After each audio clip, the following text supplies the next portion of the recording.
welcome our live streaming audience on Facebook. Next week, our panel discussion is entitled The Art of the Deal, Public-Private Partnerships.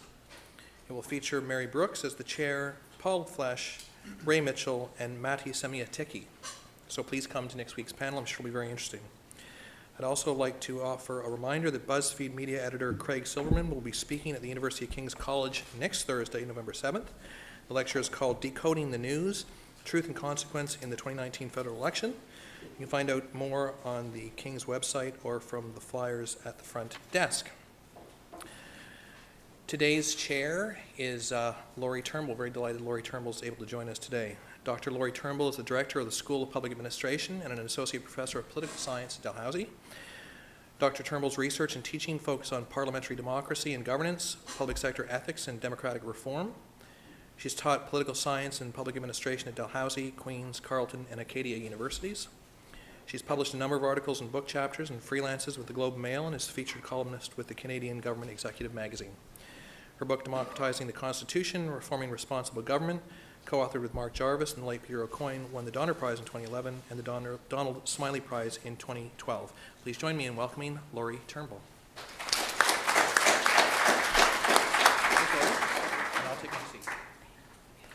Welcome, everybody. Thank you very much, Kevin, for that introduction. So I'm not going to take up too much time. I'm just going to introduce the topic, the panel, and then as each speaker comes forward, I will introduce them to you so you have a sense of who you're listening to and who you're learning from today. So the panel that we're here to have today is called When the Dust Settles, How Do We Hold People to Account for Disasters? And so this is a really interesting question for me because I think when we think about accountability, we often like to think about a very straight line of accountability. Who exactly do we hold responsible? But when a disaster happens, it depends really on the nature of the disaster. Is this a person-made disaster or is this a natural disaster? And when we're looking for that accountability, I mean, are we really talking about whose fault is it? Or are we talking about who is responsible for recovering and repairing what's happened? And I think it's a kind of interesting and complex area because, and the panelists will talk to you about this in much more detail than I have the capacity to do, but accountability is not a straight line in these cases. It's very complex. There is a corporate accountability, a legal accountability, a governance accountability. So anytime that state and non-state actors get together on accountability, it's extremely interesting and complex at the same time. So I'm very pleased to introduce our first speaker. Paul Kovacs is founder and executive director of the Institute for Catastrophic Loss Reduction at Western University. Since 1996, Paul has been a contributing author to the Intergovernmental Panel on Climate Change, the world's leading forum for the study of climate issues. The panel won the 2007 Nobel Peace Prize for their efforts to build up and disseminate greater knowledge about man-made climate change. So please welcome Paul Kovacs.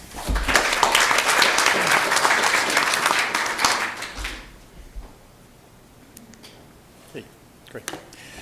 Good morning, everybody. Thank you for choosing to spend your time here with us today, and I'm really looking forward to the conversation. I think this is a really important issue, and holding accountability is complicated, but a lovely topic to spend some time on. My work focuses on natural hazards, and I just want to share with you why I think natural hazards will have a slightly different perspective than some of the other ones that we're going to talk about. To have a disaster, you have to have the combination of a hazard, being exposed to the hazard, and being vulnerable. So all three concerns must happen at the same time. When we're looking for accountability for natural hazards, by definition we're talking about something natural, so there's usually not a focus on why did the hazard occur. Dorian it was our turn for a hurricane to come through Halifax. So the focus is usually more on exposure and vulnerability in the discussion about natural hazards. If you're talking about other hazards, why did that train run out of control? Why did the cyber attack take place? You can focus on accountability for the hazard itself. And so it can be a different conversation depending on what sorts of disasters we're focusing on. Anyway, I'll focus my time on natural hazards. Within the space on natural hazards, and in particular focusing on exposure and vulnerability, our institute looks at hurricanes, wildfires, earthquakes, flooding, a whole range of different hazards, because when you get into issues around exposure and vulnerability, there's a lot of commonality about what influences behavior or fails to influence behavior. And so it is possible to look across very different hazards, but you're back to shared issues about exposure and vulnerability. So some of the current thinking, I'm just going to really quickly in my time talk to you about some of the current thinking on exposure and vulnerability. So one of the papers I want to talk about today is Kahneman's work on thinking fast and slow. Kahneman got the Nobel Prize in economics a few years ago for a lifetime of amazing work about decision making and why people make the choices they make. And as the title of his book talks about, sometimes we make quick decisions, other times that spread over a longer period and we are more deliberative about what we're thinking. And Kahneman talks about with some issues like, why would I study at Dalhousie? How do you make that decision? You spend your time thinking about the pros and cons, the alternatives, maybe the costs and the benefits, and make a very careful, thought-out choice. Most of the time, we don't actually have enough opportunity to really deliberately think through something. A car swerves into your lane and you have to react. You get up in the morning and you make a coffee. There's times where you make a choice and you don't put a lot of time and effort into it. You make quick choices, intuitive type thinking. And as a group, mankind is pretty good at making quick decisions, and we get it right most of the time. Some of the research coming from Kahneman, but actually a lot of other people now, there are a number of biases that come into our decisions when we're focused on deciding quickly. And although we're good at it, in some areas, like natural disasters, we don't actually get it right all the time. We make mistakes. And if we had have really thought something through, we would have done it differently. But because we make these quick choices, occasionally we get things wrong. And a lot of different biases have been identified. So the other piece I wanted to talk about is I really encourage everybody to look at Howard Kunruther's work. He's got, again, a lifetime of working, but in particular his book, The Ostrich Paradox. He talks about 6 biases and how we think about things. And these are biases that usually help us get on with things, but for disasters, they actually get in the way. And if we haven't thought them through, dealing with things like accountability can be a real problem. We have to work through these biases and how our normal behavior can let us down for dealing with extremes, let some people down. And again, my time is really quick here. I hope you'll take time to get into this more detail. But anyway, 6 of them. Myopia bias. So we focus on the now. We live in the now, and trying to decide what to do about our current point of view means we don't spend a lot of time thinking about how do I get ready for a really bad hurricane? How do I get ready for a flood? Because that's something that's not, if it's not happening right now, that's something that you could say, oh, I'll put this off and do it later on. And you may not properly value something that will come. Maybe it's even you accept that it's inevitable, but it's not today. And so some of our behavior dealing with things that are not present, we don't quite get it as right as we could. And explaining and working through that bias is a challenge in dealing with natural hazards. Amnesia bias. So part of the way as mankind has learned to survive, if something bad occurs, some trauma, might have nothing to do with a natural hazard, some trauma occurs, we have to deal with it, we have to think it through, but then move on. And you should not usually keep coming back to it again and again. Don't get caught up in the rest of your life, always reflecting on some trauma you go through. Otherwise, you just simply can't get on with your life. So for applying that good practice to what it means for natural disasters, we don't really learn as well as we should when something bad occurs. And we seem to not have taken in all of those lessons. And fighting through that is a challenge unless we remember, for example, the Halifax explosion, to come back and reflect, hey, these things do occur, and what do we learn from that? If we don't find ways to reflect, a common approach is to deal with it and move on and not come back to it. And for natural disasters, that is a problem. Optimism bias. So as a society, most of us see the silver lining. We believe things will be pretty good. We think tomorrow will be better than it was today. And that has generally served us well and brought us to move forward on a whole host of different things. Also has led us to often underestimate the risk of some of these hazards. So again, how do you work through that? Inertia bias. Most of us today like to do what we did yesterday and the day before, and to change which direction we're going is not always straightforward. And so anticipating extreme events, rare events, is something that does not fit into how we usually do things, because we just act today like we did over the last while. And again, this inertia bias generally is something that serves us well, but for natural hazards can get in the way. Simplification. All of us like to simplify issues. Some issues are easier to deal with when you simplify them. That's how we get on.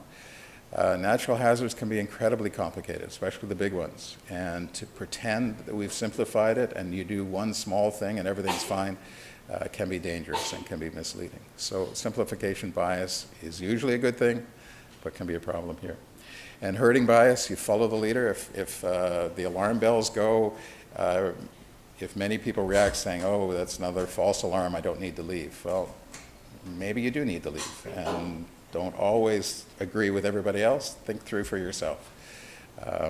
But most of the time, following everybody else is a good thing. But on natural hazards, follow the one who actually knows what they're doing. I'm going to close. My comment today, holding people accountable is incredibly important. In my view, for natural hazards, we're talking about accountability for exposure and for vulnerability. We usually don't have to hold Mother Nature to account. That's not as interesting a conversation as you find with other issues. But accountability for vulnerability and exposure is complicated, and there are behavioral things that we're just learning to understand. Are we making mistakes as individuals? It's hard to hold people to account when trying to still understand why that takes place. And when public officials, corporate decision makers are making choice in the same space. They're individuals like the rest of us. They have these same sorts of things that are driving our behavior, and working through it for dealing with exposure and vulnerability is a hard thing. So thank you for the opportunity to open the conversation.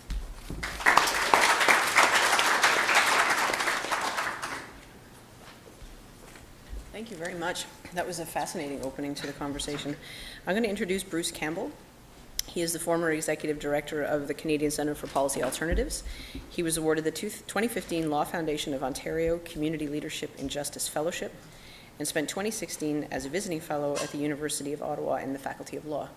His latest book, The Lac-Mégantic Rail Disaster, Public Betrayal, Justice Denied, was published in October 2018 by Lorimer Press, and we're very excited to have you here. Thank you.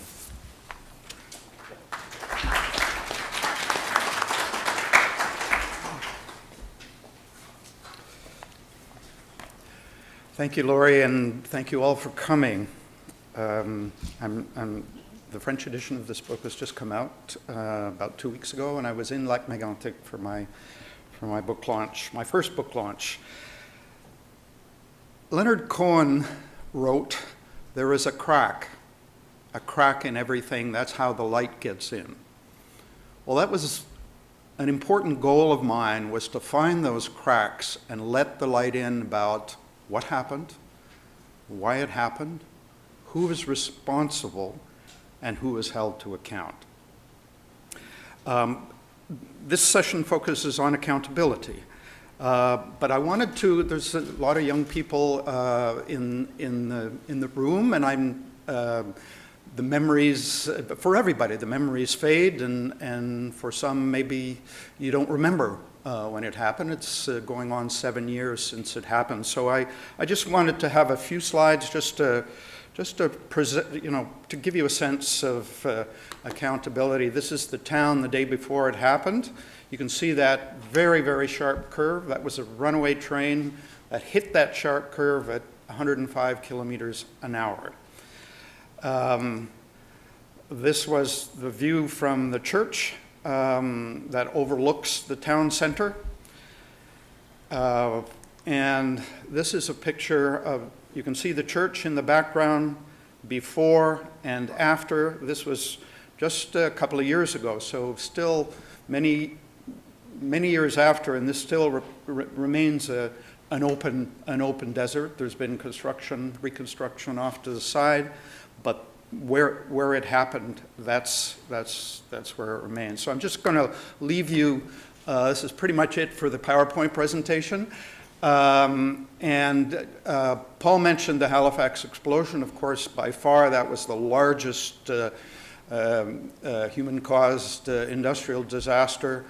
And some of you, perhaps all of you, remember the Westray mine disaster here in Nova Scotia not so long ago.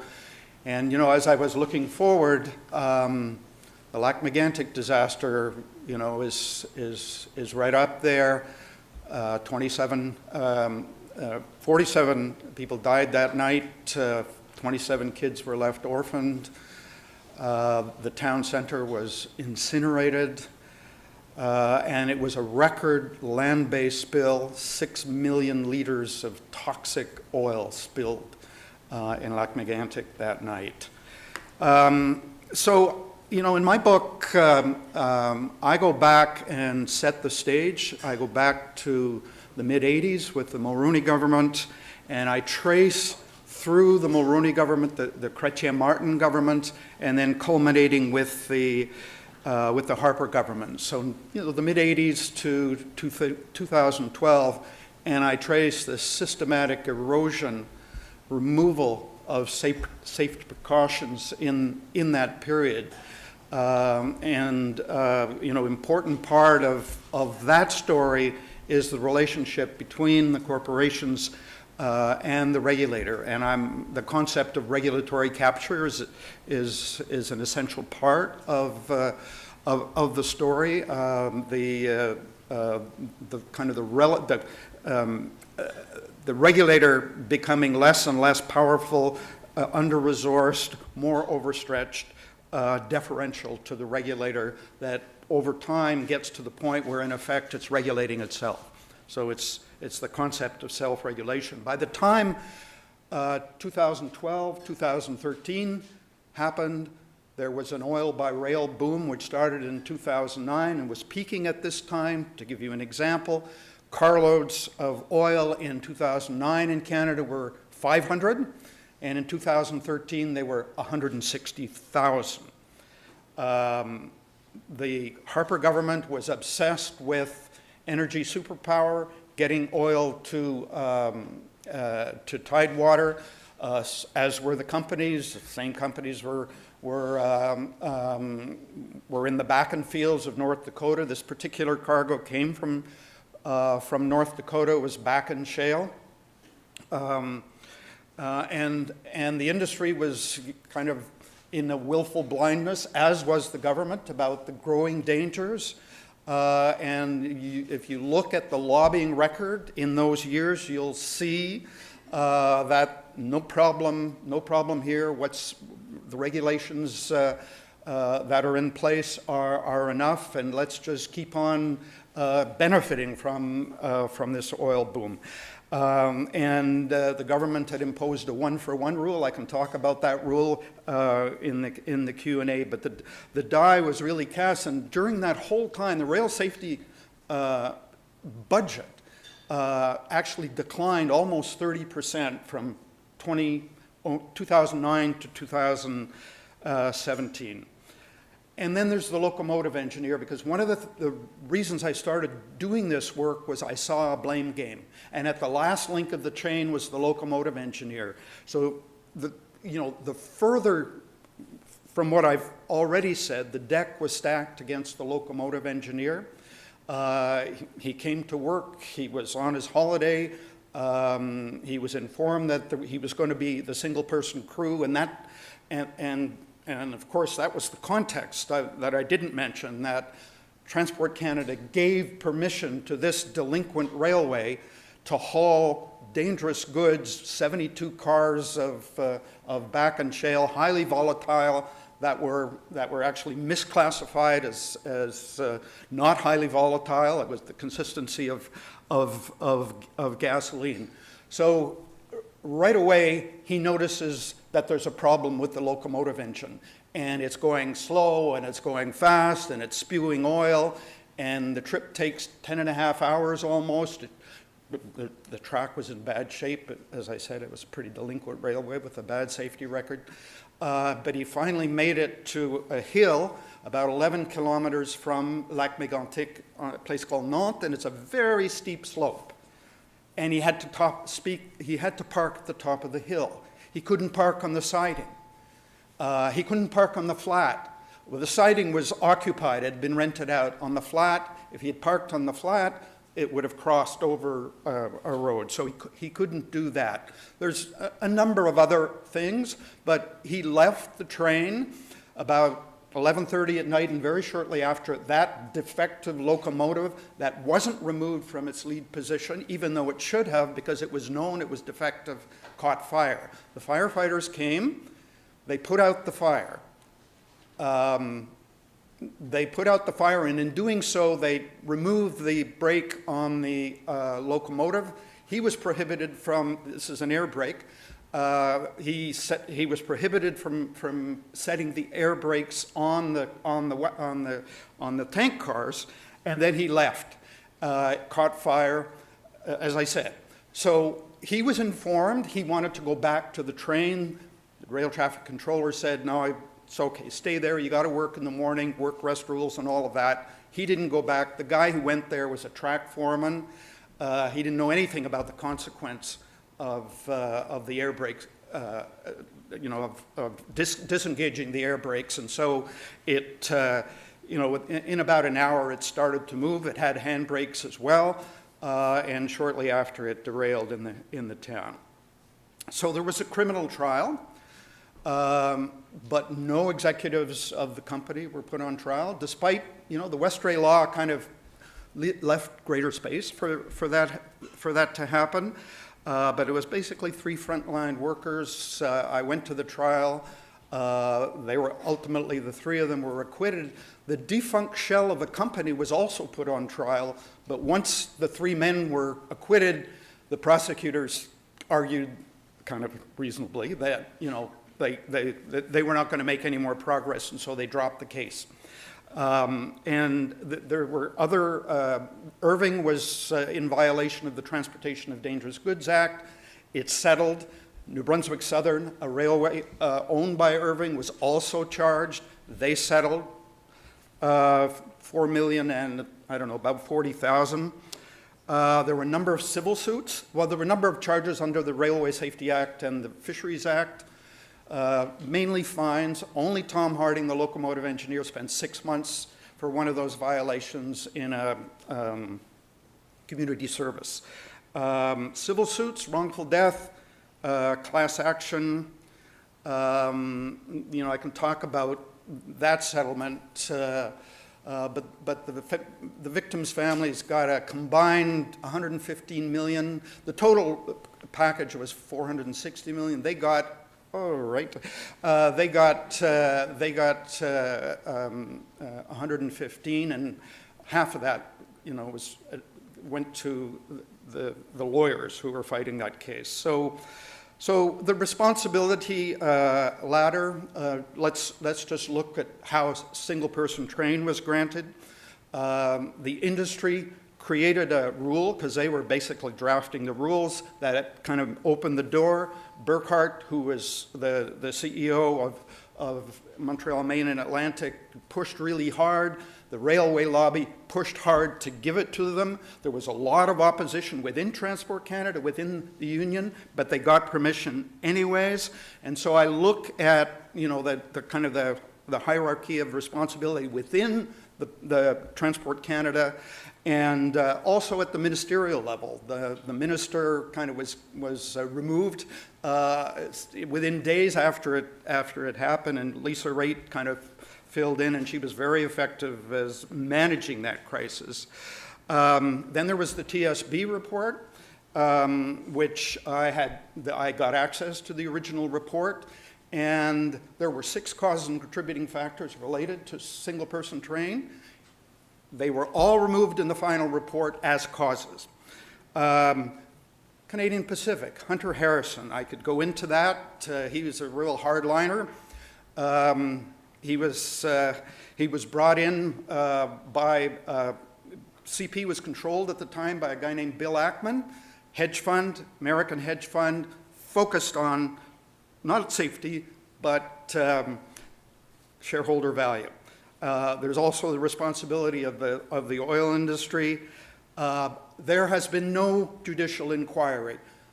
The Harper government, the Trudeau government have all said despite a unanimous resolution in the Quebec legislature that the TSB should be the last word, move on. And so, you know, that's just a sense of you know, 6 years after the state of the community. And have the lessons been learned? I talk about major safety gaps that still exist. The changes were, safety improvements were modest. So what are the lessons? No one was held to account. What are the lessons for industries? There were payments made in the civil cases. No one was charged. No executives were charged criminally or in the government. And so, you know, that may be, in the end, the lesson that they learned. And I argue that the window is open for history to repeat itself. So thank you. I hope I didn't go too far over my time.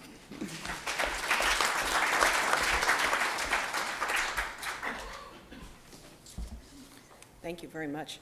Our next speaker is Jennifer Quaid, an associate professor in the civil law section in the Faculty of Law at the University of Ottawa.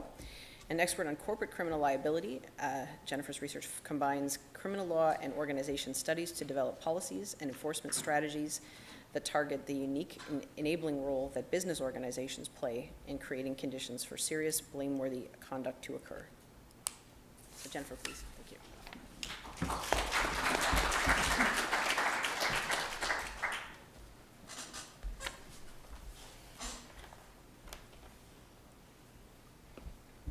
Try to follow my time carefully. Thank you very much for having me here. It's a pleasure to be here to speak to you. We are on very strict time limitations, so I didn't even bother to prepare slides for you. What I'm going to try to do today in the 10 minutes I have is just to give you a bit of an overview of some of the legal dimensions to accountability in complex settings, which is the theme of this session. And I actually like that title a lot, in part because it gets away from something that has always bothered me as someone who's been doing this for a long time, and that's this idea of, oh, it's a disaster, it's a tragedy. And although those things may be true to some extent, in many contexts, and we're particularly talking about Lac-Mégantic because Bruce is here and that's a good example to use, sometimes one can question whether that's the right way to describe these events. There's a certain amount of helplessness that comes up immediately and say, oh, what can we do? A disaster, a tragedy, everyone throws up their hands, and we go into reaction mode, but we don't actually think about how that might be potentially something we could anticipate and plan for. So I'm, unlike Paul, I'm not talking about natural disasters really, I'm talking about situations where you might expect that at the end of the day, the materialization of these kinds of catastrophic events should give us pause to look retrospectively back and say, well, did somebody mess up here? Is there a problem with how things were planned for in advance? And in particular, I'm a lawyer and I'm a law professor, so I'm interested in the legal responses. I should start by saying, and every good lawyer does this, start by telling you the things I'm not going to talk about. And it goes without saying that legal responses are one small set of responses to complex events. They're not the only, and they're certainly not a sufficient response in and of themselves. However, they are mechanisms that come with certain artifacts of enforceability, namely court decisions and publicity, because our legal system is transparent for the most part. So these things do allow one way to respond and to react, to hold account. But there are other important ways that we can also respond to these events, but I'm not going to talk about those here. The second thing is I'm going to focus today, particularly because it's my area and because I get to decide what I talk about criminal law. And one has to remember that criminal law is a tiny, tiny little pointy end on a spectrum of legal responses to, let's say, undesirable or antisocial conduct. Again, for those who may have read a little bit in this area, there's a concept that's talked about. Fissy and Braithwaite, way back in the early 90s, came up with this expression of, compliance continuum. And the idea is that when you want to encourage law-abiding behavior, you have a whole menu of responses. And that can start with education and public awareness, and it ends up at the very pointy end with criminal enforcement. So I'm going to talk about the pointy end. Why am I going to talk about the pointy end? Because the pointy end matters. It matters in real terms because sometimes you do have to react, but it also matters because it holds out that symbol. It's important to say at the end of the day, blameworthy conduct does attract the strongest response that we allow the state to engage in, and that's the criminal law. So in that context, I'm going to talk about criminal law, but I'm going to narrow it even further because I'm an academic and I like to talk about topics on the head of a pin. And I'm going to talk particularly about corporate, or what actually needs to be specifically referred to as organizational criminal liability. And I'm going to talk about Canada because you can't talk about law in the abstract. Although legal philosophers will talk generically about criminal responsibility and about criminal punishment, it's very difficult to talk meaningfully about law if you start talking about random rules and cherry picking from different jurisdictions. So I'm going to talk about Canada, because we're in Canada, and Lac-Mégantic happened here, Westray happened here, and we have other events that have, let's say, comparable impact that have occurred in Canada. So I'm going to talk about our legal regime. And in particular, I'm going to talk about a particular form of organizational criminal liability, because I think that's the part that maybe is still not really fully developed. And my position, and has been for a long time, is that we are not mining the potential of this basis of liability, and it could be useful. So my interest here, and what I want to talk to you about today very briefly, is about organizational criminal liability really on an organizational basis. That is to say, can we and should we try to find ways to hold organizations to account on, for lack of a better expression, on a collective basis? So to get away from the traditional approach, which has dominated the Anglo-American world, and to some extent other parts, although corporate criminal liability tends to be a unique feature of the former Commonwealth in the US, the standard approach is to say, let's find somebody. Somebody high enough, somebody with enough decision-making power. If they've done something wrong, we can draw an equivalence between that person in their personal capacity and the corporation. And it used to be called the identification doctrine. We used to call them directing wills and minds. And the idea was, at the end of the day, a corporation doesn't exist. It's only its executives are the people who have decision-making power. And you might guess I don't actually share that perspective. There is a sort of slightly inconvenient reality in the law, which is that we don't demand anything, really, in order to incorporate a corporation. You fill out the paperwork and you're incorporated. And it is permissible to create a corporation which has only one shareholder. So it really is a person physically, as well as being a legal person. And that's unfortunate, because what it means is that we call these organizations, but there's really actually no factual necessity for them to be that way. That said, organization theorists and organization studies specialists will tell you, leave aside the legal mechanics. The reality is that many groups of people and many organized structures do have characteristics, and they can be studied as a phenomenon, as a social phenomenon. And so I'm going to sort of take that perspective, that's what I use in my research, to talk about how we might design accountability that takes into account the fact that many organizations, maybe if not all legal corporations are like that, but many organizations have characteristics that merit being studied from a collective or systemic perspective, and not just reducing down to individual people. Now, I say this, and I want to specify that, of course, it is possible, and it may in fact be desirable in some circumstances, to also identify responsible individuals, and that is fine. But I am going to leave that argument to be made by others. I will make a small parenthetical note before I give you the speed version of how we do accountability in Canada and how we might be able to do it better. There is no concept in Canada of executive liability. And it's very important for you to understand this. Liability in Canada is personal. If you are hauled before a criminal court, it is in your personal capacity. I'm talking true criminal liability, not regulatory liability that might be established in special rules, which in any event is at a different standard. We can talk about that in the conversation later if you want the distinction between regulatory and criminal. If you're talking about serious criminal liability, murder, manslaughter, criminal negligence, those kinds of crimes, you are appearing before the court in your personal capacity. So we do not have status-based liability. So when people say, oh, the executives should go to jail, that may be, but they will be judged and sent to jail on the basis of their personal capacity, not as an executive, even if the context in which the conduct that we are saying is wrong occurred is in a professional situation. I say that because that has an influence on how the criminal law is applied to individuals. And there are many cases, I can talk about them later, where you see what happens when an executive gets hauled before the criminal courts for their role in a complex event. And what happens most of the time? They're acquitted. Because people see the person standing there and say, this event is not explained only by this person. And this poor guy, he's married, he's got 3 kids or whatever, or she, it doesn't matter. And, they've been law-abiding their whole lives. And so even if they're convicted, when you see what happens on sentence, the sentence is rarely what people expect. And I think that the desire to personalize liability is a little bit misplaced because complex events are complex.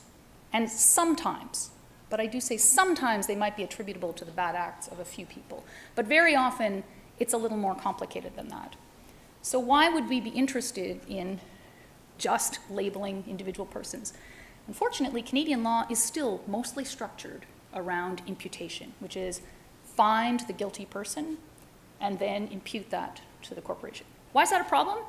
It may be efficient, and there are reasons to say that prosecutors have a hard time proving things beyond a reasonable doubt, especially in complex circumstances. But there's a cost to that instrumentality, and the cost is people say, oh, well, they're not really liable. Oh, that was a shortcut. Oh, that's not really legitimate. That's not real criminal liability. And when that kind of conversation starts to happen, then you start asking yourself, well, why are we engaging in this exercise of corporate criminal liability to begin with? If it doesn't end up with the right stigma, if it's not perceived to be a legitimate form of liability that's imposed in a way that follows the rules, people are going to discount its value. So we need to care about doing it right. So when I talk about the need for accountability that's based on the organizational perspective, looking at the systems, looking at how did we plan for risk, how did we make decisions about allocating resources, and resources are scarce. Did we prefer profit over safety, for example? Did we decide to underinvest in safety? So then when people say, oh, we didn't know, well, how much money did you put in that part of the business? Those things, I think, are useful elements in an analysis of accountability that are also much truer to what factually happens.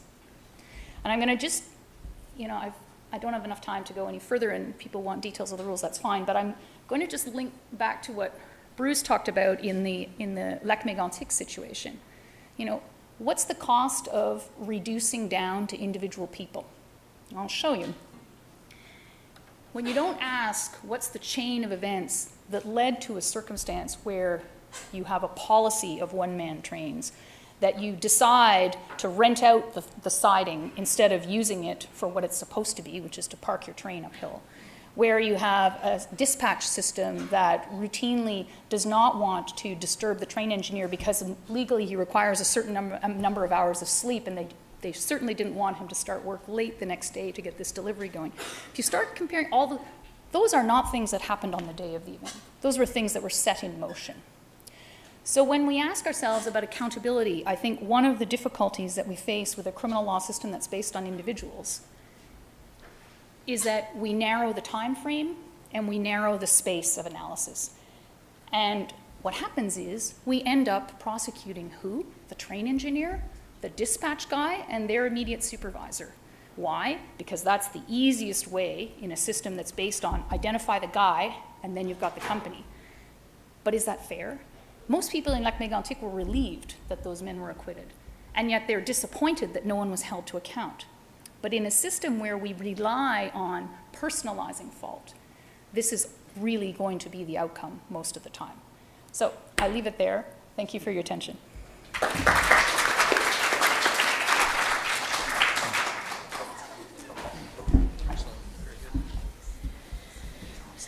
And our last speaker this morning, let's welcome Kevin Quigley. He is a scholarly director at the MacEachen Institute for Public Policy and Governance, and he's a professor in the School of Public Administration. Kevin specializes in public sector risk and crisis management, strategic management, and critical infrastructure protection. Dr. Quigley founded the Critical Infrastructure Protection Initiative at Dalhousie, which is an interdisciplinary research team that seeks to enhance collaboration between multiple stakeholders on questions concerning the management of Canada's critical infrastructure. So welcome, Kevin.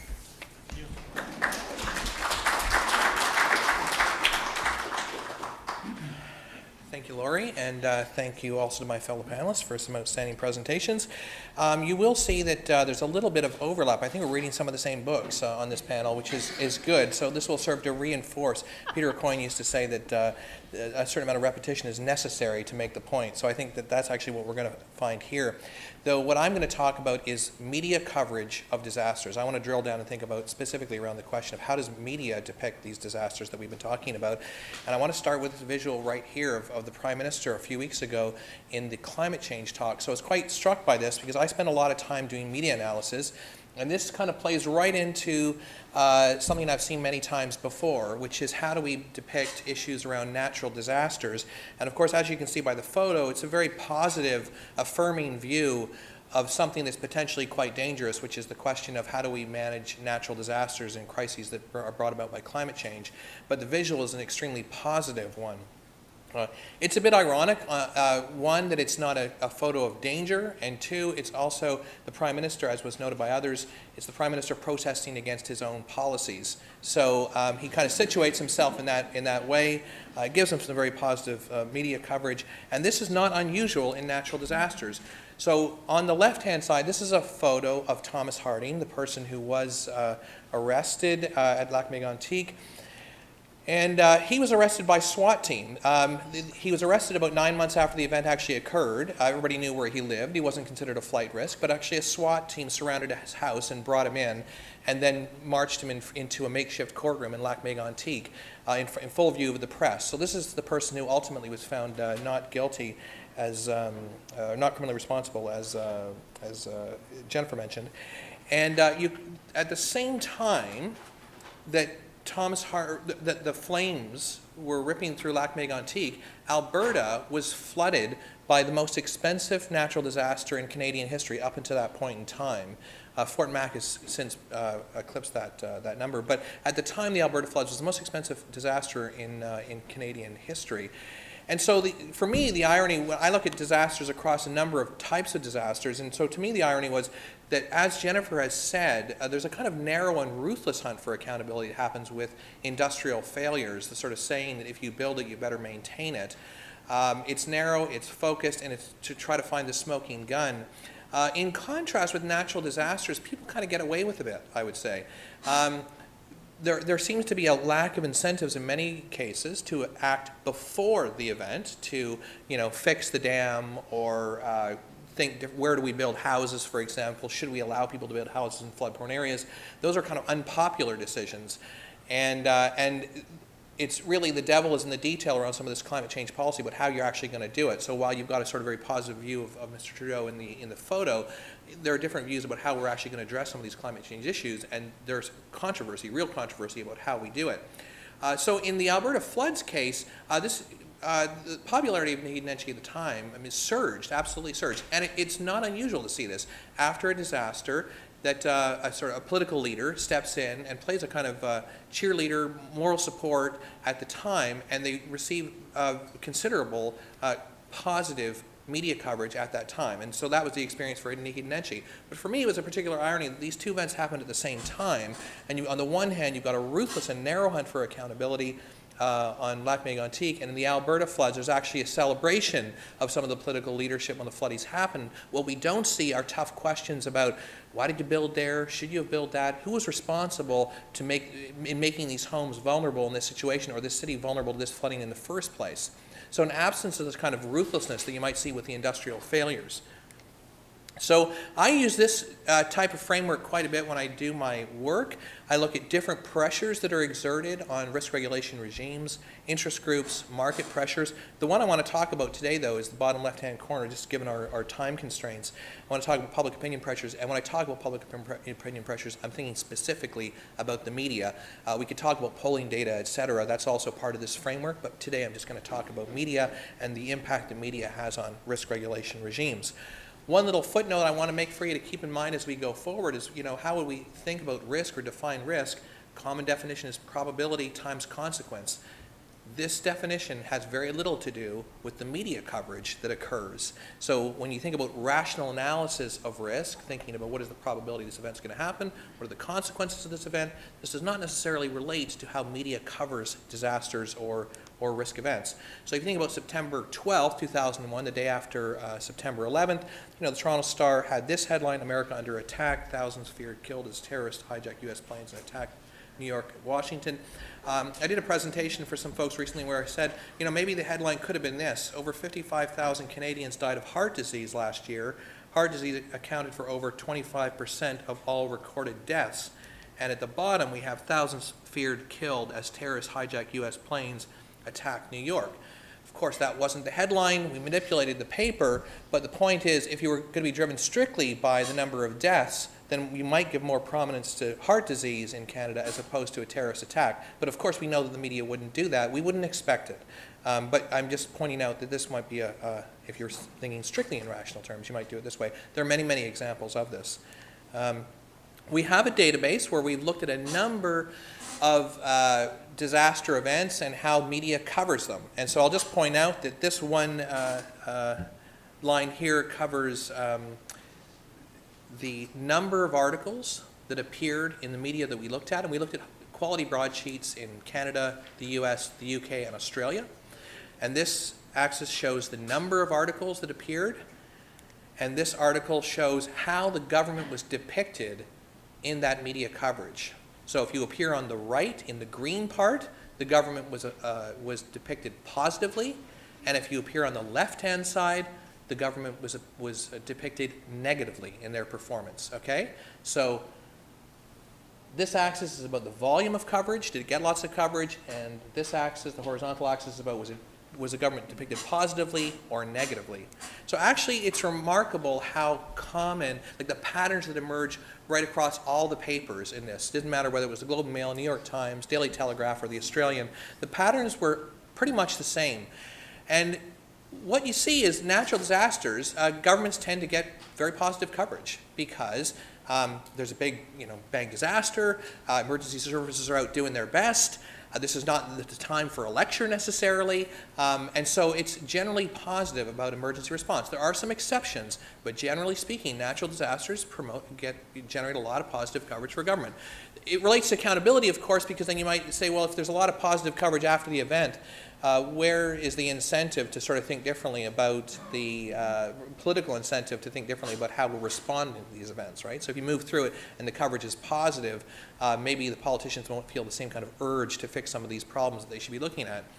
When you think about something like Lac-Mégantic that Bruce was referring to, industrial failures, this always gets very, very negative coverage. Ruthless, narrow hunt for accountability.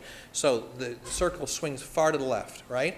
This is the most kind of negative coverage you can get, really, is sort of industrial failures, with maybe the exception of the pandemics, which I'll get to in a second. Failed terrorist plots, positive media coverage, because after all, we foiled terrorists, right? So Sydney 5, Toronto 18, things like that. Police and government emergency services get a lot of positive coverage for foiling a plot. Terrorist attacks, lots of media coverage. Lots of media coverage if an attack is actually carried out.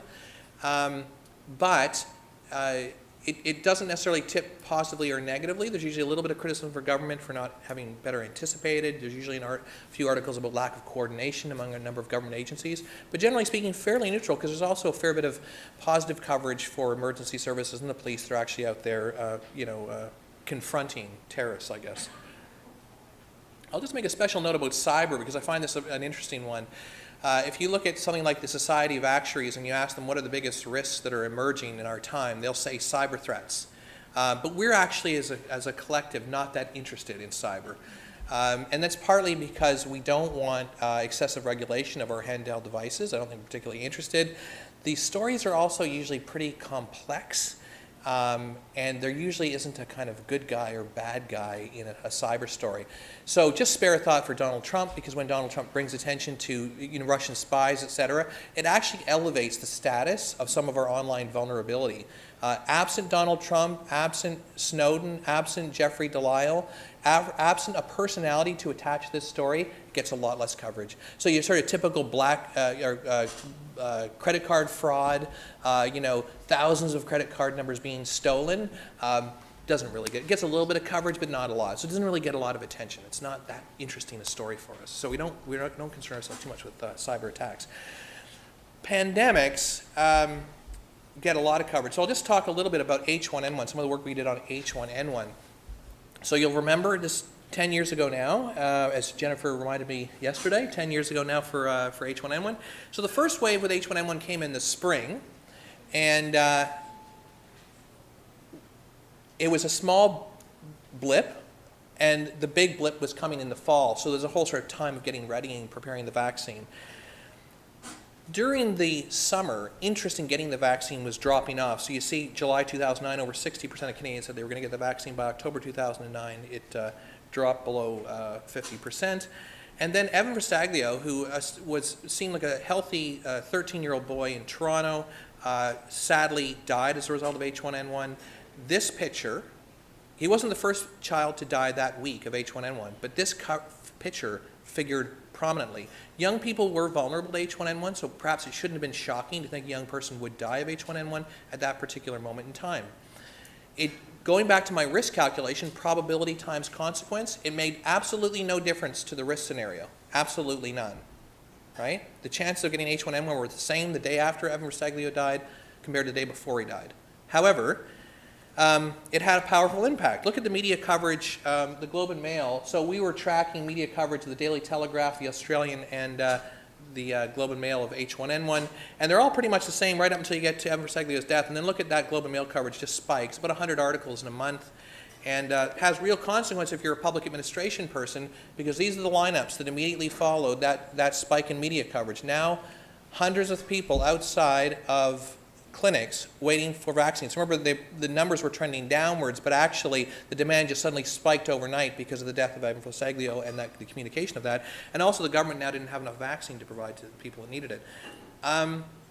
So one of the things to take from the sort of media coverage aspect of this is something that Evan Verstaglio, a single photo has a profound emotional impact, particularly a young person depicted in this way, has a strong emotional connection, has no rational relationship to risk assessment, but it does have an emotional impact. Something like the cyber story, and this is your typical sort of cyber event, right? It's a photo of someone's hands at a keyboard. It has no kind of dramatic effect at all, and people aren't that particularly interested in the story, so you don't really tend to get a lot of coverage. So my time is up, but I'm going to just make a couple of concluding comments. Further to Paul's points, which I completely agree with, there are a lot of cognitive limitations that we have in interpreting media coverage. We co-construct the news. The papers that we pick, the stories that we read are really important.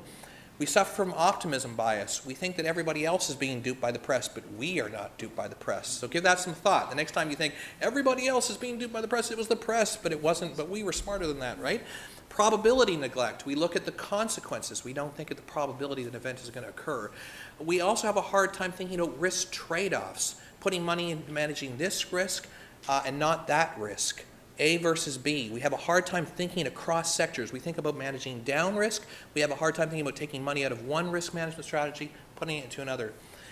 Making the media better. We need to get more sophisticated at communicating uncertainty. That's part of the challenge with pandemics, right? What are the chances that these things are going to happen? How can you communicate low probability and get consequential events? Media is a faltering business. We need to demand better media.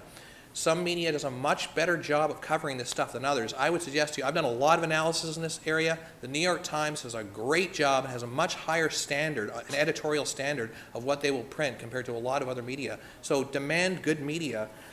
With governments, the same, of course, don't let a good disaster go to waste. When there is a disaster, there's an opportunity to make some improvements, so we need to take it seriously. When there are audits, public servants frequently complain, but you're better to have an audit as your tragedy, so to speak, than deaths. So when an audit comes, we should think seriously and track our progress against some of these audits. One of my most, the sayings that gets up my nose the most in this field is the reference to lessons learned.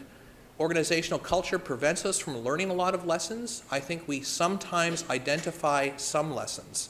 I think it's a question of whether we actually learn those lessons. There's a lot less evidence to suggest we're learning any of these lessons in our organizational culture. I'll stop there. Thank you.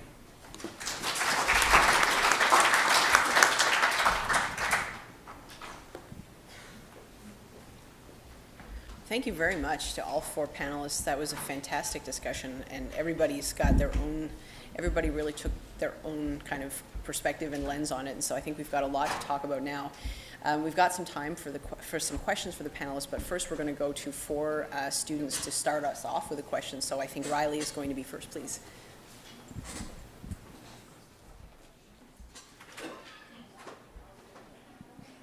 Okay, I had a question for Paul Kovacs.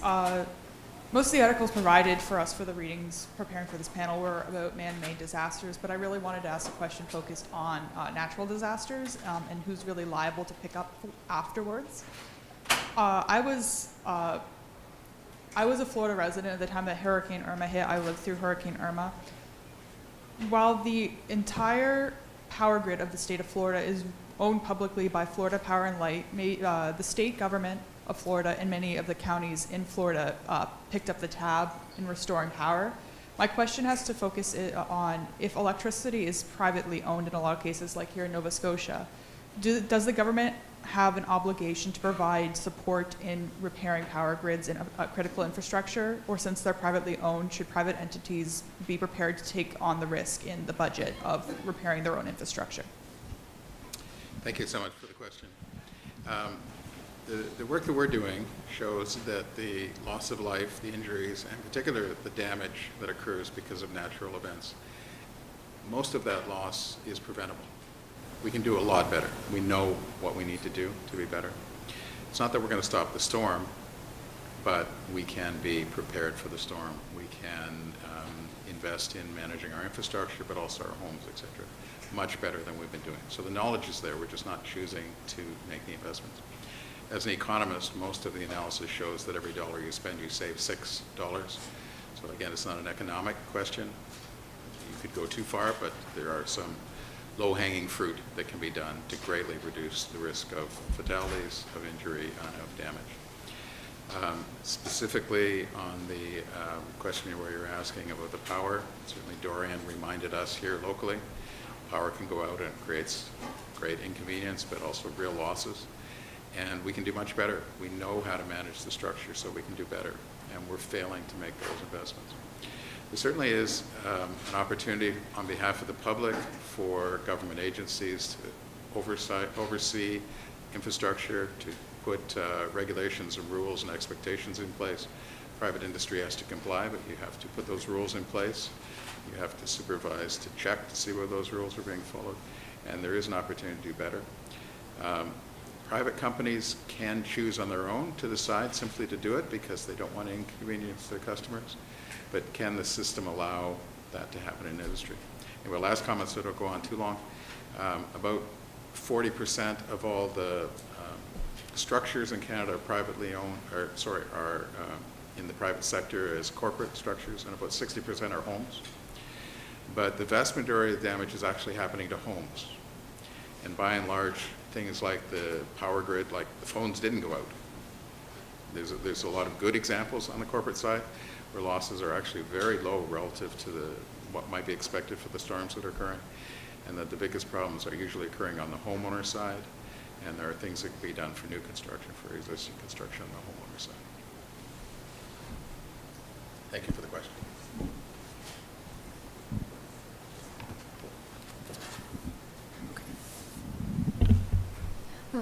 Okay, first, thank you for sharing your time and knowledge. My question is for Jennifer.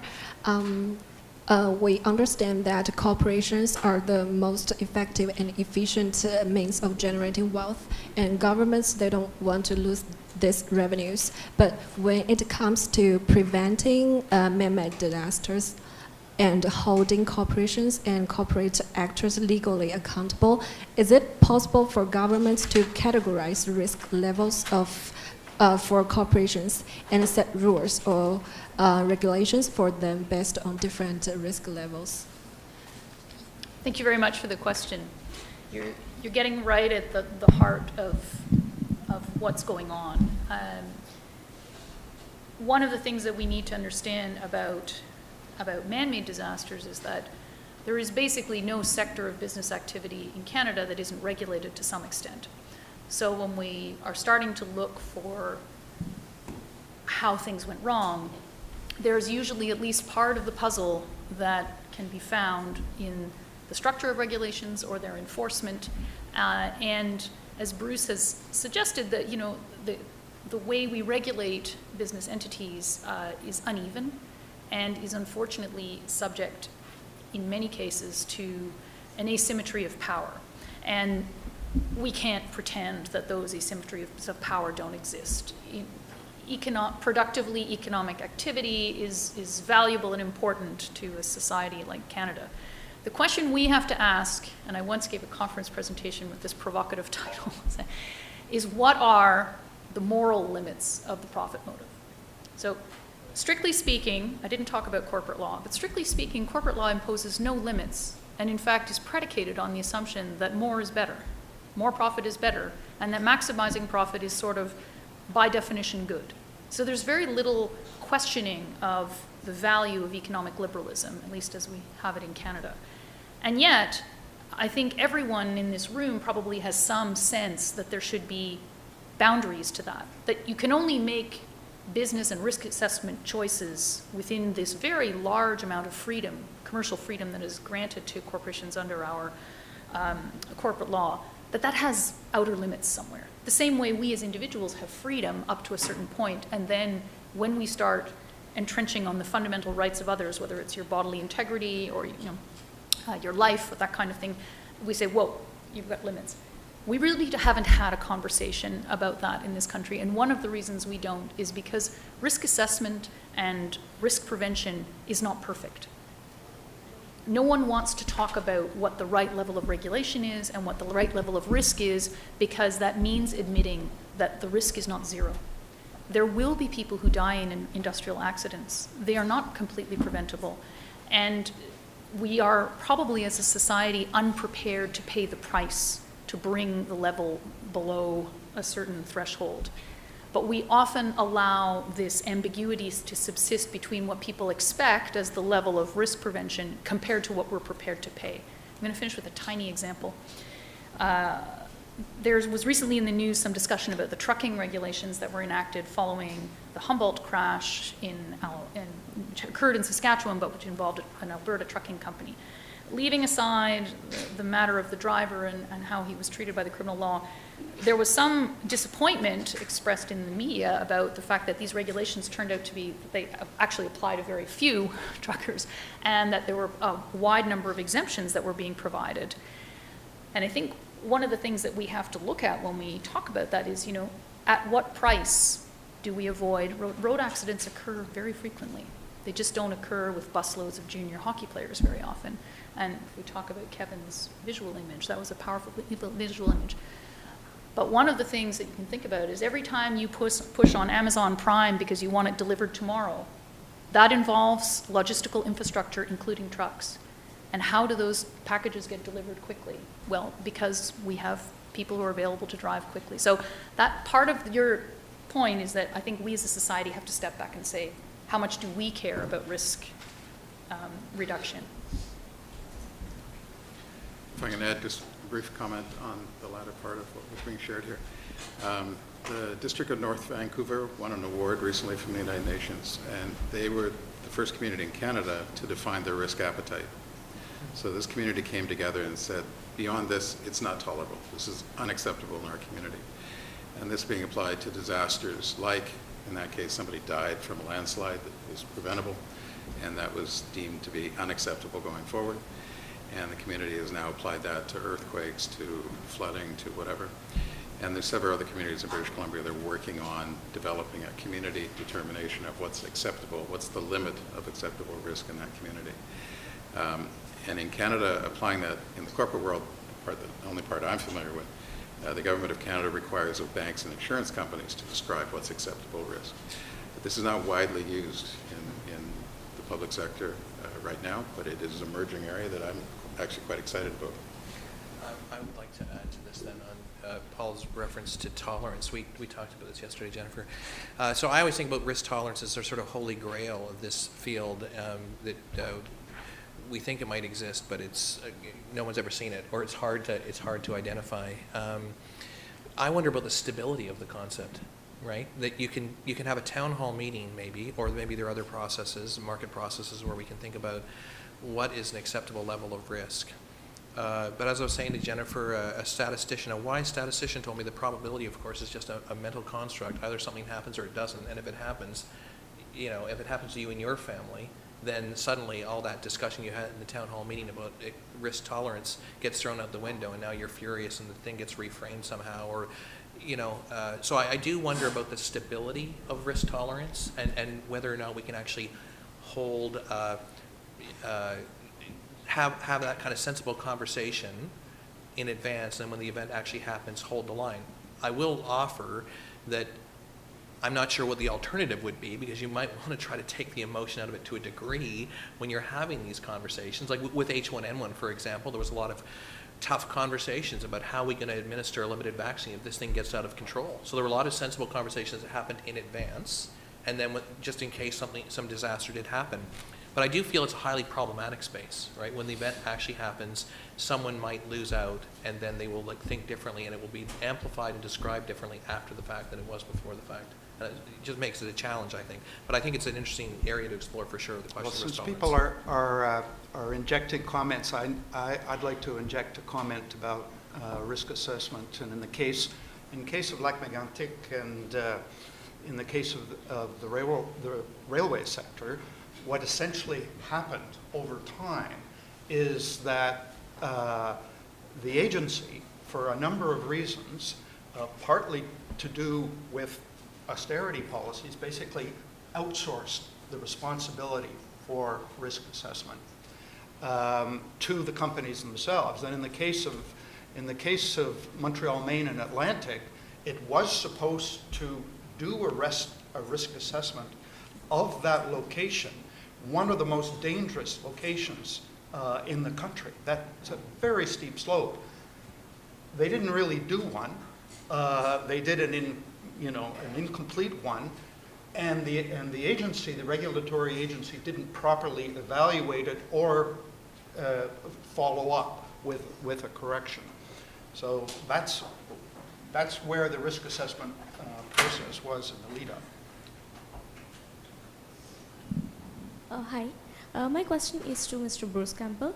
How can the freedom of information be improved for the municipal first responders and the emergency planners who are still being denied the real-time information about the dangerous goods passing through their communities, or about the communication between different levels of government, so that they can proactively be prepared rather than react to the damage? Yeah. I mean, this was not a kind of I didn't kind of do as much as I really wanted to do on emergency response. Obviously, when it happened, I described the lack of capacity to do the response. I mean, the reaction was spontaneous and incredible. I mean, they came from all over Quebec and 6 counties in Maine and helped fight that fire. They didn't have proper foam to fight that. But in this case, in a fire, an explosion of that magnitude, it's number one is not to fight it, but to evacuate people. And a lot of the effort that went into that was, especially initially, was to evacuate people who were in danger. So that was a big part. The government has since put in place emergency response protocols, because there was no emergency response protocol for crude oil. It didn't require, despite people on the inside saying you need to have such a protocol. You need to have a plan in place. Both the company and communities have a sense. So there have been improvements in communication between first responders and companies, but I would say from all of my experience, and I've traveled across North America, speaking to groups from northern British Columbia to the U.S. Midwest, and there's a lot of anxiety and concern, including among first responders, about the extent of the information they get, the accuracy of the information they get, and of course, under commercial commercial confidentiality, there's a real reluctance, and there's arguments put forward about terrorists and so forth. But if you're looking and have any knowledge of what the UN placarding system is, you know what's traveling on those tracks. So that's kind of what I would say. In northern British Columbia, especially, when I was invited there to speak to communities along the northern BC from Prince George to Prince Rupert and Kitimat, small communities. 12,000, 10,000, 8,000. The railroad runs right through, hospital on one side, school on the other. Lots of questions about, the blast zone basically encompasses the whole town. How to, lots of concern about emergency response. But the number one thing is prevention and evacuation. Thank you all for being here today. So I'll pose my question to Professor Quigley. So you identified in one of your papers that in the cyber context, using too intensive precautionary measures can lead to opportunity costs. I was wondering if this applies to other realms, so like conflict crises or environmental crises. My question is, when should government planning be guided by this worst case scenario thinking, and how do we ensure that crisis planning is not unnecessarily creating these little inefficiencies that don't actually contribute to proper planning? Right, so that's a great question, thank you. Not an easy answer. Cass Sunstein wrote a great book on this called The Laws of Fear Beyond the Precautionary Principle. I'm not suggesting you do additional reading, but anyway, for those of you who are very enthusiastic about exploring the concept of the precautionary principle, I highly recommend Cass Sunstein's book. And he kind of brings to our attention that a precautionary approach is an incredibly expensive way to do business. And so I think for a long time people were dropping the term precautionary principle around everything without necessarily thinking about the costs involved in having a very, very defensive stance on certain risks. The other point that Sunstein makes is that managing one risk down is maybe exposing you in other ways. Like you're getting those resources from somewhere. So what risks are now increasing because you're focusing exclusively on managing down one risk? And that can be simply other dangers that you're not managing, or it could be innovations that you're preventing from occurring that can increase our quality of life because you're taking this precautionary stance. Now, that said, Sunstein's argument notes that a precautionary approach should be pursued when you're talking about the catastrophic and the irreversible. And many of the situations we're talking about here would fall into those categories. So I certainly think the precautionary principle is something that should guide our thinking, particularly when we're talking about what Orwood Wren would call uncertain risks. Risk for which we do not have a lot of experience, we do not have a lot of reliable data to know the extent of the problem. So if you think about a pandemic, for example, when H1N1 was coming, nobody really knew. Was it going to be big? Was it going to be small? Was it going to wipe everybody out? Something like a pandemic can wipe out a community. And when young people are vulnerable, that's a really dangerous kind of pandemic, right?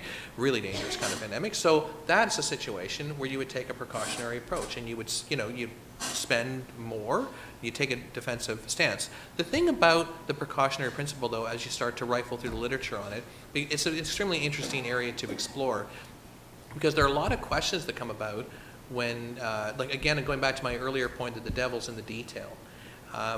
When you're taking a precautionary stance, who pays for the evidence collection?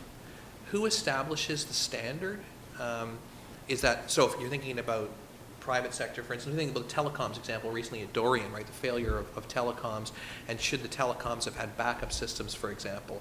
So who pays for that? Presumably it all goes down to the users ultimately, right? But who pays for the precautionary stance? Who establishes what an appropriate standard is? Who has to produce evidence to suggest that this regulation is excessive or it's not enough? So there are always questions about who's responsible and who pays that comes with all of these things. And I think we should be sensitive to those points on precautionary stances. But as a guiding concept, catastrophic and irreversible for sure, but never forget precautionary is expensive. And so we need to keep that in mind as well. I'm just going to jump in because this sometimes has a link with legal accountability. Paul mentioned the fact that one way to regulate risk and your risk tolerance is to say, well, get insurance. Right? One of the problems with that is that we can observe, it's certainly in certain high-risk industries, there's systematic underinsurance. Right? Corporate law is not well equipped, in fact, I would say not equipped at all, to insist on minimum standards. You know, we don't even insist on minimum levels of capitalization because we say that shouldn't matter. You know, it's for the people who deal with the corporation to evaluate the risk and their asset base that's available to recover if you experience a loss, which is great if you have notice and you're dealing in a contractual relationship. Not so great when you're on the tort civil liability side where you don't predict what's happening. But one of the questions that we have to ask about maybe where regulation and cost needs to come into the decision is, when will we insist on minimum standards of insurance? And how will we ensure that those minimum standards are met? And are we, and I'm sorry to always come back to the social side of it, but are we prepared to live with the consequences of those costs? And I will just highlight the fact that Lac-Mégantic, just like Westray Mine, these are industrial accidents that occurred in areas that were economically fragile, and in which local governments had an interest in maintaining this infrastructure, and they knew these were fragile enterprises. And there was some willingness to tolerate that fragility to maintain the economically productive activity. But then you say, how does that square with insisting on expensive precautions, and how does that square with the usually complete lack of ability for these entities to get insurance?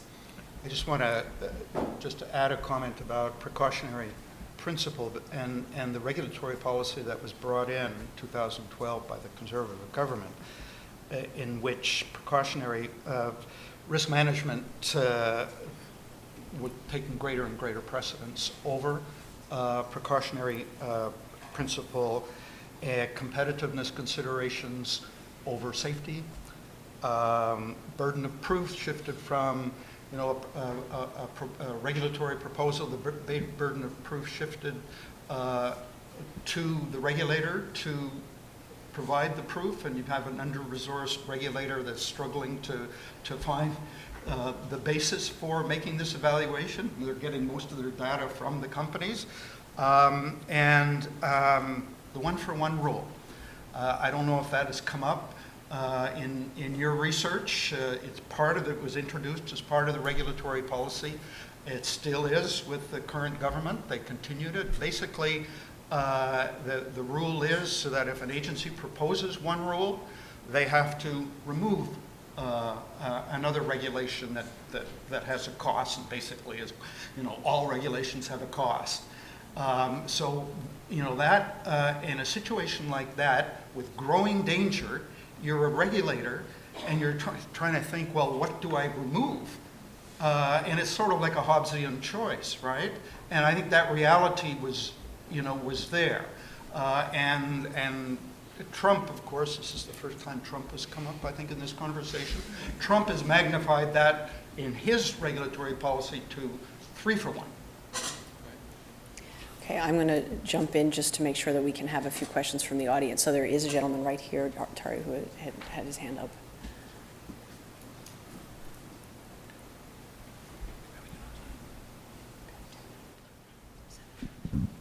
Thank you. The question is, how do we hold people accountable for disasters? And it's everybody in this room, and it's everybody in a democracy. And I think that the governments are our best friend to help people keep disasters accountable. And the media plays a big part in that too, because they're watching government, and lawyers have a big part in that too. This is a complex issue. All three of those factors come into play. But we need to have democracy and we need to have regulations. I don't think there's anybody else that's going to stick up with us and help us make disasters accountable other than government. But in saying that, now Alberta is repealing a lot of red tape and regulations in the legislature today. Ontario is doing the same. And here in Nova Scotia, we can't even hold a contract with our prosecutors. We can't even do that. So government is where it's at. Media's got to be the watchdog, and the lawyers have got to take the action. And I'd like comments from all panelists, please.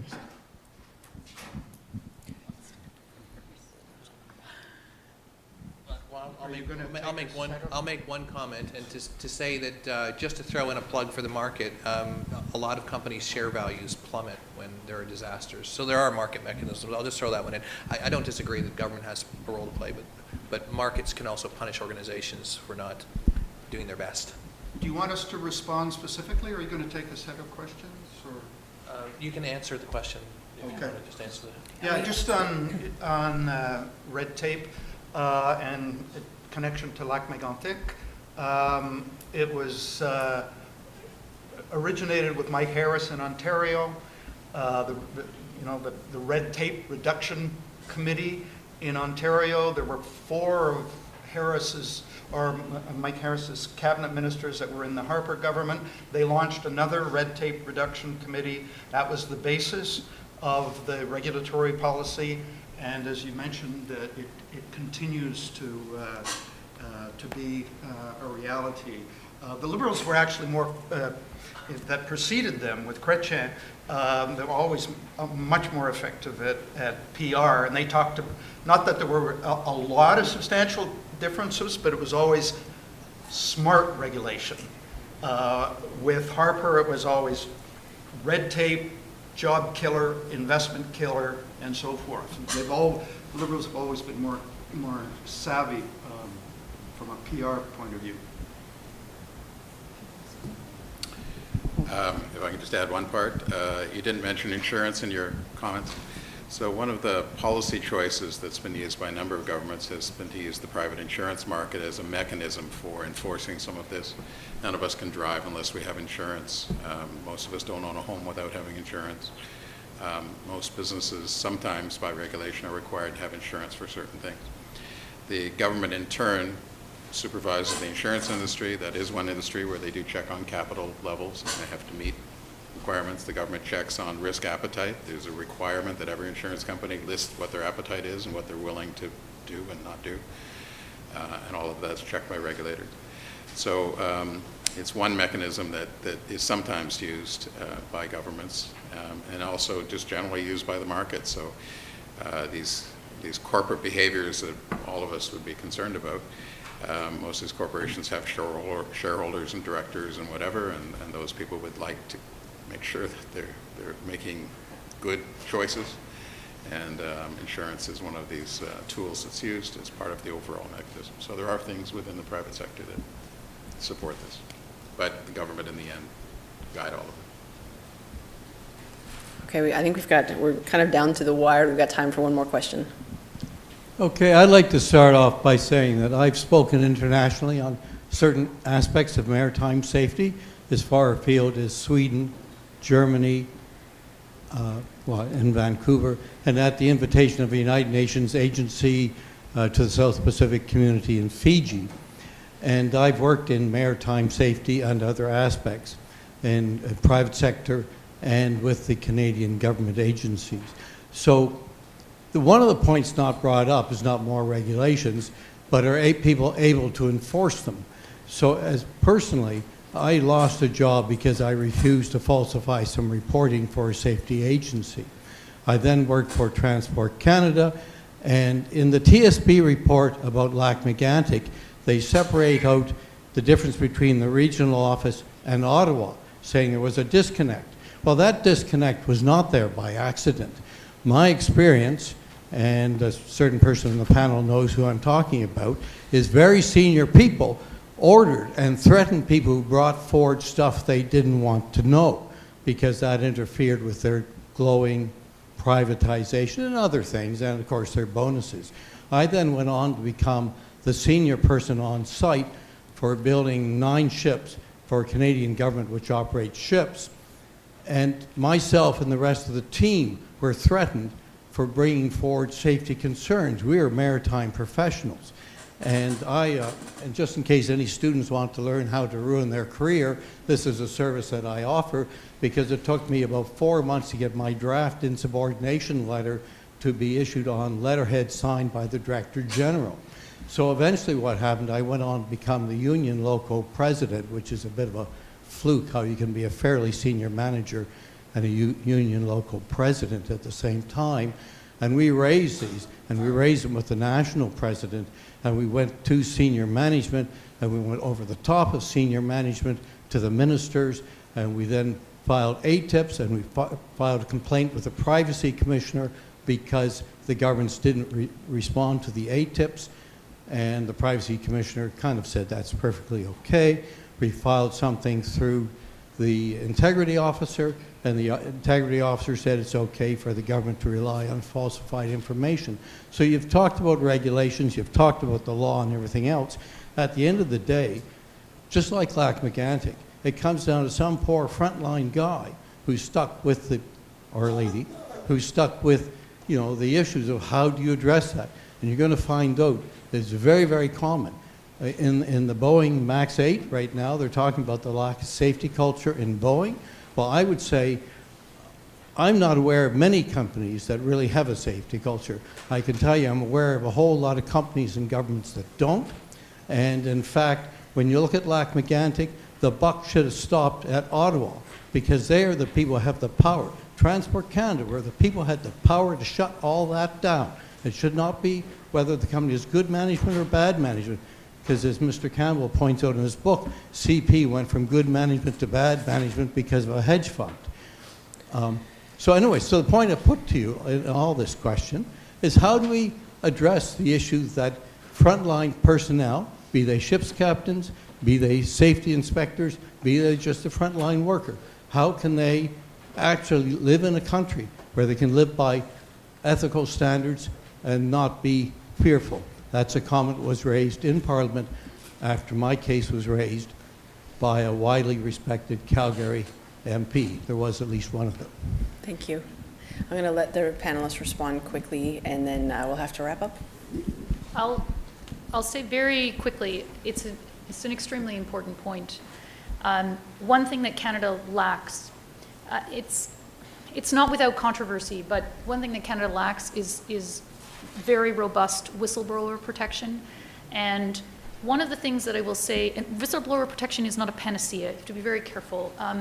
But one of the things I didn't get to say in my presentation, which is important here, is that we all know, and this is validated, you know, through decades of organization theory, scholarship, and also in law and economics analyses, is that blame goes down and credit goes up, right?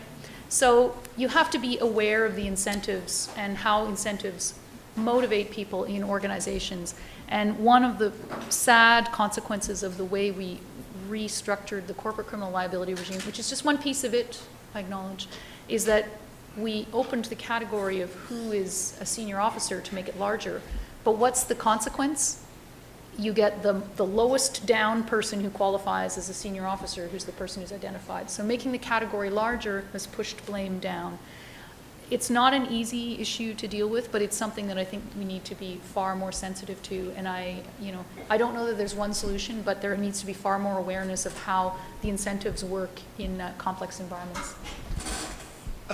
Thanks for the question. I was going to say whistleblower as well.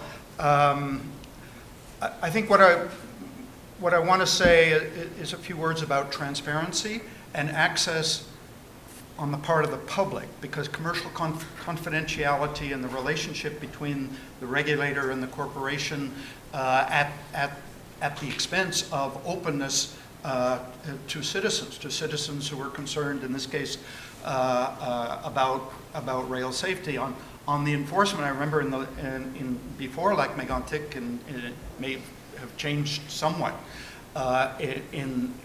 afterwards, but railway inspectors were actually encouraged not to bring notices or warnings. It wasn't seen as good for their career. I have learned a lot from the citizens groups that I've come to know and respect and admire in terms of their determinedness to acquire that information, to push the government to be transparent, to threaten to take legal action to get information, I think that lesson I've seen in operation in communities across North America that I visit, and I think that's an important component. If I can offer a small upbeat comment at the end here. Warren Buffett is a widely quoted investment guru, and I won't get his quote quite right, but it's only when the tide goes out do you find out who's swimming naked. It's only when all hell breaks loose do you know whether the regulatory system is actually doing its job. And we went through a terrible financial crisis that affected banks and insurance companies all around the world. And in Canada, we did very well. And it was a litmus test for our regulatory system, for that part of our regulatory system, and it showed very well. So it's when something bad occurs, you find out if there's really a problem. Unfortunately, you have to wait for the event sometimes to know. I'll just throw in something to bring us back down again, Paul. No, actually, I don't think it's a downbeat comment. It's upbeat. It's sort of on Bruce's point about transparency. I couldn't disagree more, or pardon me, agree more. I think when it comes to any control mechanism, it's the behavior change part that's always very, very difficult to pull off. So whether you do it through incentives, penalties, culture change, education, et cetera, these are all important things. But just a little shout out for the role of the audit. One of the things that continues to surprise me is our inability to continue to hold organizations' feet to the fire after an audit. Like, once it's published, there should be a website that you can go to that says, this is the Lac-Mégantic website. Here are all the things that were recommended that we will be pursuing. Here are the timelines. Here's who's responsible. And this is, when it'll be done and to what standard or whatnot. And if they don't, then we should be holding them to account for that. I think that's an important part of the learning process. The waterfall train accident in Australia had just such a website where there was the kind of concerned victims of that train disaster were holding people to account on a website, all of the things they were supposed to be doing, and that website continued to exist for a long time until everything was delivered. So I don't know why we're not doing this more. And one of the games the government plays is the constant reorganization of bureaucracy. So they'll say, oh, well, you can't really hold us to account because we split that box into two boxes. And that's just a kind of bureaucratic shuffle that goes on to avoid responsibility. I don't think this is rocket science to say, list the things, have the website, hold them to account, and parliamentary committees should continue to go back to those groups and say, what are you doing on Lac-Mégantic? What are you doing now? What are you doing now? They should be revisiting that question constantly, and we should all be able to see it on a website. Okay. Thank you so much for a very, very stimulating and interesting panel. And please join me, everybody, in thanking the panelists today.